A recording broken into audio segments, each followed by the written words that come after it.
She thought cutting through my driveway was her little shortcut. But when she ignored every warning, every sign, and every ounce of common decency, I turned my property into a maze of pure karma. What happened next? Even she didn't see it coming. Every neighborhood has its quirks, oddly placed speed bumps, that one dog who won't stop barking, the guy who mows his lawn at 7 a.m. on a Sunday. But in this neighborhood, the real issue didn't bark or mow lawns early. No, the problem here wore oversized sunglasses, drove a silver Lexus with an expired HOA decal, and strutted around like she owned the entire block. Her name? Well, let's just call her Karen, because everything about her screamed entitled, opinionated, and overbearing. Karen lived 2 streets down, but had decided, entirely on her own, that my long, private driveway was the perfect shortcut between the neighborhood park and the upper entrance to the subdivision. Maybe it was the neatly trimmed hedges that lined both sides or the smooth, well-maintained pavement that made it more inviting than the cracked sidewalks she was supposed to use. Whatever her reasoning, it was my property, and she had no business walking through it daily like it was her own. It started subtly. An early morning stroll, her leash in one hand and her designer handbag in the other. The first few times I thought maybe she was lost or just confused. Maybe she didn't realize this wasn't a public walkway. I even waved at her once. She didn't wave back. She just kept walking, eyes forward, like she couldn't be bothered with pleasantries. Then it happened again, and again, and again. Soon, I realized this wasn't a mistake. It was a routine. Every morning, like clockwork, she'd cut through my driveway to get to her destination faster. Sometimes she was on the phone, loudly complaining about her HOA fees. Other times, she was muttering to herself, scoffing at my lawn ornaments or pointing at my porch decorations like they personally offended her. I decided to take the mature route. I installed a small sign near the entrance of my driveway. Private property. Please do not enter. Subtle, respectful. But it made zero difference. In fact, I caught her pausing in front of the sign one day, scoffing and muttering, "It's just a driveway, not a palace." Then she strutted right past it like she was royalty walking through her estate. Frustrated, I put up another sign. Bigger. Bolder. This time it read, "Private driveway. No trespassing. Residents only." The next morning, she brought her friend with her, and they both walked through like it was a guided tour. I watched from my living room window as Karen gestured dramatically toward my backyard and said, loud enough for me to hear, "Seriously, who even needs this much land in the suburbs? It's excessive. Greedy even." That was the moment I realized this wasn't just about convenience. Karen didn't think she was doing anything wrong because, in her mind, I was the one being unreasonable. To her, I had too much space, and she had a right to use it. The entitlement radiated from her like heat off a summer sidewalk. I tried confronting her once. I caught her mid-stroll and stepped outside, smiling politely. "Hey, sorry to bother you," I said, "but this is actually private property. I'd really appreciate it if you could use the sidewalk instead." She didn't even slow down. "Sidewalks are uneven," she snapped. "You should be thankful someone's walking through here. It shows people your property is safe." That was her logic. That trespassing was actually helpful to me. The HOA, when I reached out, was no better. I emailed the board, politely explained the situation, and attached camera footage. Their response?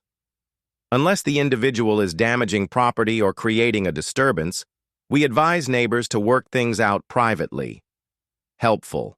In the same way, a lifeguard might suggest you learn to swim while you're drowning. Karen got bolder after that. She started walking her dog off-leash through my driveway, letting it roam and sniff through my flower beds. Once, I found a steaming pile left on my grass. That was the final straw. This wasn't just inconsiderate anymore. This was blatant disrespect. I spoke to a few neighbors to see if they had similar experiences. Turns out, Karen had a reputation. She once yelled at a teenager for skateboarding too loudly on the street. Another neighbor said Karen tried to tell her what kind of wreath she could hang on her front door. Apparently, she fancied herself the unofficial enforcer of neighborhood standards, rules she created, not ones in the actual HOA handbook. But somehow, even with all that, she never got called out. Maybe it was because she was loud and confrontational. Maybe people were afraid of getting into an argument with someone who clearly had too much time on her hands.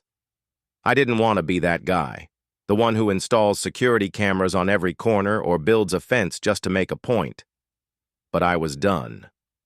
Karen had ignored polite warnings, signs, and even direct conversation. She walked my property like she owned it, insulted me behind my back, and saw no problem with turning my home into her shortcut. So I decided if she was going to keep walking through my driveway, I'd give her something to remember it by. I used to think the HOA existed to maintain peace in the neighborhood, to protect our property values, resolve disputes, and ensure a sense of community. But when I brought up Karen's repeated trespassing, it became crystal clear they were more interested in keeping their hands clean than enforcing their own policies. I sent them a formal email, complete with time-stamped photos and clips from my security camera, clearly showing Karen using my private driveway like her own personal shortcut. She wasn't just passing through. Sometimes she'd linger, talking on the phone or digging through her oversized designer purse while standing in the middle of my property. Her dog would wander off, sniffing at my garden and occasionally doing its business without her ever bothering to clean up after it. Their response? We encourage neighbors to resolve minor issues respectfully among themselves. Minor issue? A woman trampling across private property every single day, ignoring posted signs and acting like she owned the place, wasn't a minor issue. It was a breach of boundaries, both literal and personal. Still, I stayed calm. I replied again, referencing the HOA's own guidelines, which clearly stated that residents must respect property lines and that any non-common areas were off-limits to others. They ghosted me after that. Meanwhile, Karen's strolls continued, now bolder than ever. She started cutting through in the afternoons, too, sometimes twice a day. I caught her once balancing shopping bags from a luxury boutique, talking loudly on Bluetooth as she walked across the pavers I had installed with my own money. She glanced at my Ring camera and smirked, like she knew I was watching and simply didn't care. The passive-aggressive part of me started considering wild ideas. Maybe I could lay down bird spikes, install motion-activated sprinklers, or hang up those ridiculous "smile you're on camera" signs. But that wasn't me. I wanted this solved the right way, fairly, respectfully, but each ignored email and each new clip of her trespassing pushed me closer to the edge. Some of the neighbors noticed what was happening, too.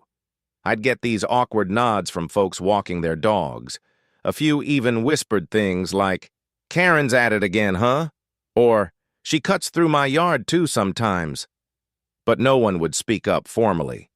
Everyone seemed content to just complain behind closed doors.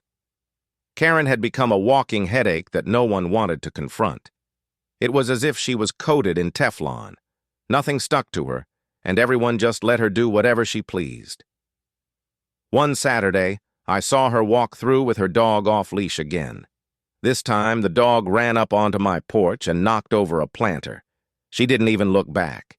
She just kept walking like nothing happened. I came outside seconds later and called after her. "Hey, you knocked over my flowers!" She turned, smiled sarcastically, and shrugged. "Maybe you shouldn't leave fragile things outside. It's a public area after all." Public area. My private driveway. She said it like it was a park bench in the middle of downtown. That moment cemented it for me. Karen didn't just believe she had the right to use my property. She believed I was in the wrong for thinking otherwise. Her entitlement wasn't just annoying, it was toxic. She saw any resistance as an attack. To her, boundaries were optional. I brought up the issue again at the next HOA meeting, standing up and speaking plainly. There is someone using private property as a shortcut, repeatedly. It's disrespectful and dangerous. Some board members looked uncomfortable. A few pretended to scroll through their phones. One guy, probably Karen's friend, smirked and said, "Well, maybe people wouldn't cut through if the driveway wasn't so inviting." Inviting? As if it was my fault for having a nice home. Karen was at the meeting too, of course, sitting there with her arms folded, eyes narrowed. When I finished, she raised her hand casually and said, "If this is about me, I don't see the big deal. It's just a path. I've lived here for 12 years and never had an issue before. Maybe some people are just a little too territorial." The room chuckled. Not all of them, but enough to make it sting. I sat down, humiliated and furious. Not because they laughed, but because they enabled her behavior. Every single person who didn't call her out, who didn't say, "That's not okay," was giving her permission to keep doing it. I left that meeting with a fire burning in my chest. It was no longer just about a shortcut. It was about respect, about dignity, about not letting someone walk all over you, literally and figuratively. Karen had made it clear she wasn't going to stop. The HOA wouldn't intervene. The neighbors wouldn't back me up. And that's when I realized something powerful. If no one else was going to stand up for my property, then I had to. And I had to do it in a way that Karen would never forget. A way that didn't just say, "You're not welcome here," but screamed it. So I started making plans. Plans to make sure that shortcut wasn't so convenient anymore. Not out of pettiness, but out of principle. Because when someone refuses to respect your boundaries, sometimes you have to draw the line. Loud, clear, and impossible to ignore. The day after that disastrous HOA meeting, I woke up with absolute clarity. If they weren't going to help, if Karen thought my driveway was public property, then fine. I'd let her have her shortcut. But not the way she imagined it. I was going to build something that would finally make her think twice. Something unforgettable, undeniably legal, and just clever enough to keep me on the right side of every rule she and the HOA had twisted. That morning I went out with a tape measure, a notebook, and a plan forming in my head. My driveway was wide, double width with enough room on either side for creative maneuvering. It was the perfect canvas. And if Karen wanted to cut through it, then she could go on a little adventure every time she did. A hedge maze. That's what I'd build. Not one of those grand garden-style mazes you'd find outside a palace, but something dense, confusing, and just annoying enough to drive a point home. I sketched out the layout in detail. A winding path with dead ends, false turns, and narrow corridors made of movable hedge panels. Nothing permanent, nothing that violated city ordinances or HOA guidelines. Just a clever deterrent disguised as landscaping. Even better, I made sure it didn't block emergency access or my own vehicle use. It was technically still a driveway, just artistically modified. I ordered the hedge panels online, modular, tall enough to block line of sight, and filled with artificial greenery so I wouldn't have to worry about maintenance. Within a week they arrived, and I spent every evening assembling the maze. My neighbors passed by, curious but silent, watching the transformation unfold like spectators, too afraid to ask what I was up to. At the entry point, the part Karen always stepped onto, I placed a small garden archway to make the start of the path look intentional. From there, the maze twisted and turned, looping around in a way that someone unfamiliar with it would get easily confused. The middle had a wide, open circle with a single lawn chair in it and a sign that read, "Almost there." But the only way out was back the way you came, if you could remember the way. Each dead end had a harmless prank. Motion-activated sprinklers that gave a light mist, garden gnomes with googly eyes that lit up at night, and one section with rubber snakes in a planter box just to give a little jolt. All legal. All technically part of garden decor. I even checked the local codes. Hidden cameras were placed strategically, small, weatherproof, and battery-powered, so I could capture every twist, turn, and frustrated sigh Karen might let out. I didn't intend to publicize it, but having the footage was my insurance. I knew Karen would try to twist the narrative in her favor the moment this plan rattled her. I finished the maze late one night under my porch lights. I stood back, arms folded, heart pounding, not with anger, but satisfaction. For the first time in weeks, I felt like I'd taken control of the situation without stooping to her level. I didn't yell. I didn't confront. I just built a puzzle. The next morning, I didn't have to wait long. Karen came strolling down the street with her dog as usual, phone in hand, sunglasses perched like she was above it all. She turned onto my driveway, walking directly into the maze without even looking up. That's when the magic started. I watched through my camera feed as she stopped just a few feet in, turned left, hit a hedge, turned again, walked in a circle, and stopped in the center, the one with the chair and the sign. She stared at the sign for a few seconds before whipping out her phone and dialing someone, presumably to complain. But as she circled, it became clear. She was lost. Not panicked, but annoyed. Her confident pace slowed to a hesitant shuffle. Her dog barked, clearly picking up on her frustration. She eventually found her way out after about 7 minutes. Not a long time, but enough to rattle her pride. When she finally emerged, she looked around as if someone had set her up. Her lips pursed. She took a photo. I assumed it would end up in the HOA group chat. Later that day, I got the email I'd been expecting. It was from the HOA board. We've received a concern regarding new landscaping features that may obstruct shared access areas. Please provide clarification regarding the modifications to your driveway. I replied within 10 minutes. My response was attached with city zoning permissions, the dimensions of the hedge panels, a statement ensuring they did not impede emergency access or violate height regulations, and a legal note clarifying that my driveway was private property, not a shared access point. I CC'd a local attorney just to make things clear. They didn't reply. They couldn't. Everything I'd done was within the law, and within reason. Karen, though? Her attitude shifted overnight.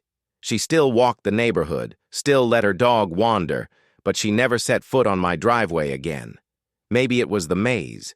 Maybe it was the footage she knew I had. Or maybe she realized that messing with me was no longer worth the trouble.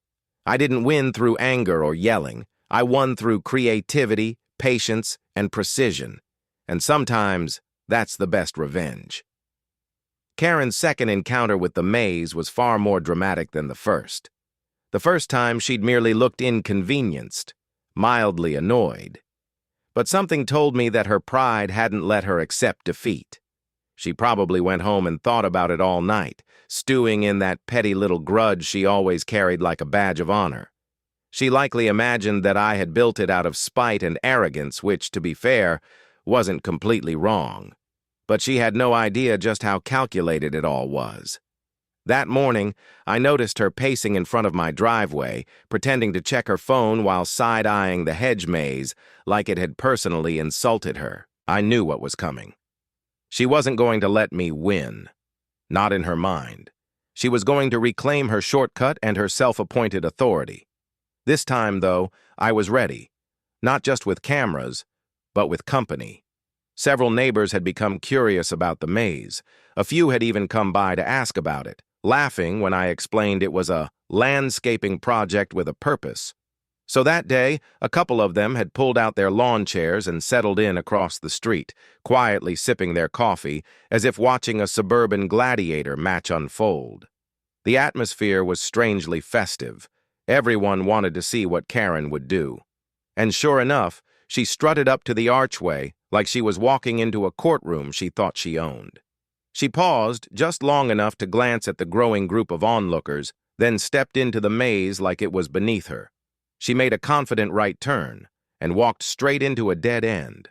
She stopped, spun around quickly like she meant to go that way all along, and turned left. Another dead end. This time, she stood for a second too long, her jaw tightening. Someone across the street chuckled. Not loudly, but just enough for her to hear. Her head snapped up, and her eyes scanned the crowd, trying to figure out who dared to laugh at her. She pressed forward again, deeper into the maze, but the walls grew tighter, the path more confusing. From my perspective on the porch, watching through the live feed, I could see the shift happen in real time. Her pace slowed. Her head began turning more often. Her shoulders hunched. She was no longer strutting. She was searching. Minutes passed. She hit the central circle again, the one with the chair and the "almost there" sign. And this time she looked visibly shaken. The sweat on her forehead wasn't just from the sun. Her face flushed a deeper shade of red as she realized she was right back where she'd been before. Only now, a crowd had formed. At least 6 people stood on the sidewalk, pretending to admire the craftsmanship of the maze, but all clearly enjoying the show. Karen pulled out her phone.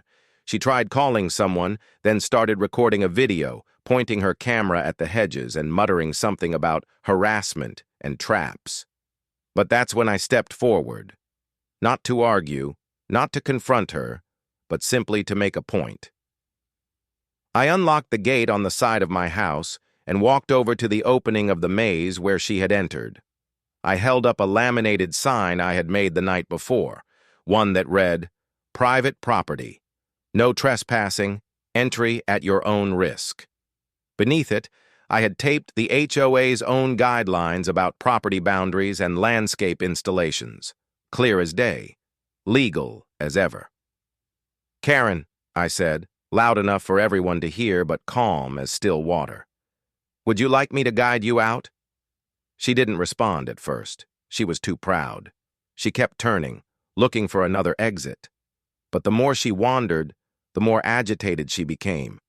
Eventually, she found her way to another dead end, one with a "Stop and Think" sign placed above a small mirror. Her own reflection stared back at her, and I knew it probably made her blood boil. Finally, after nearly 10 minutes of floundering, she returned to the center, then cautiously followed the sound of my voice back to the entrance. When she emerged, she was visibly rattled, hair slightly disheveled, phone clenched in her hand. She didn't say a word, just marched past the spectators with her jaw locked and stormed down the sidewalk like she'd been personally attacked. But the damage was done, not physical, but social.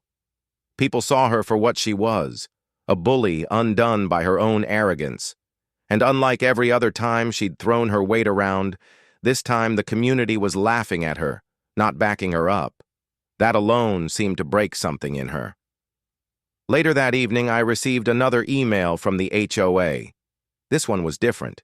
They were investigating a report of an unsafe obstruction on my property. They requested a formal walkthrough and inspection. I agreed. Happily. I attached the same documents I had before and invited them to visit at their earliest convenience. But I added something new this time. Screenshots of Karen inside the maze, time-stamped, with the "no trespassing" signs clearly visible in every shot.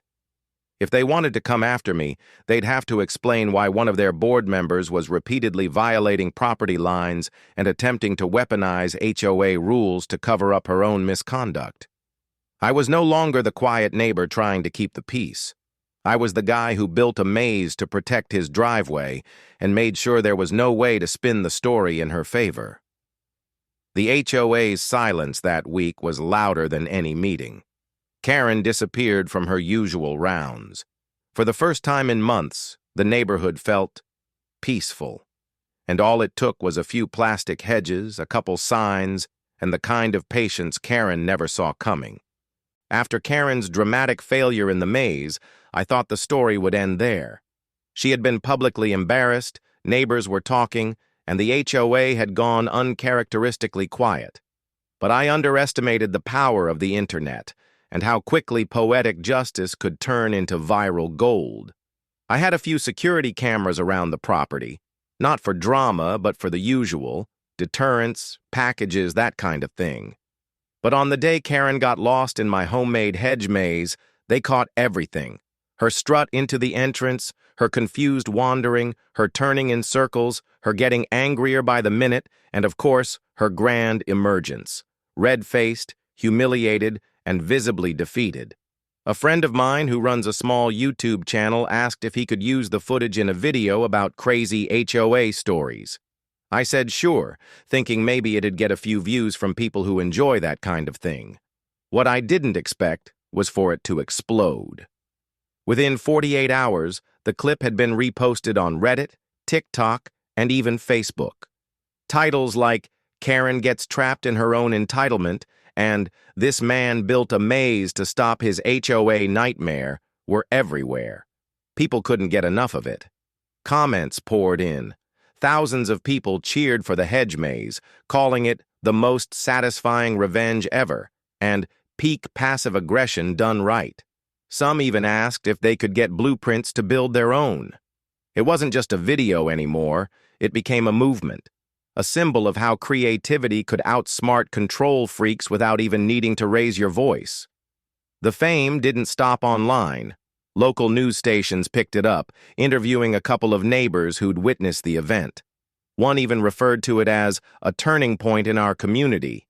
And suddenly I was being asked to speak at a local neighborhood association seminar on how to resolve disputes creatively. That part made me laugh. I never thought trimming hedges and designing a confusing layout would land me in front of a podium, but here we were. Karen, on the other hand, went into hiding. Not literal hiding, but she vanished from her usual routine. No more walks with her clipboard, no more snide remarks in passing. She avoided my side of the street completely.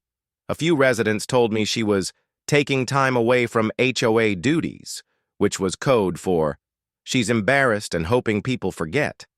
But the internet never forgets. And the HOA? They tried to play neutral at first.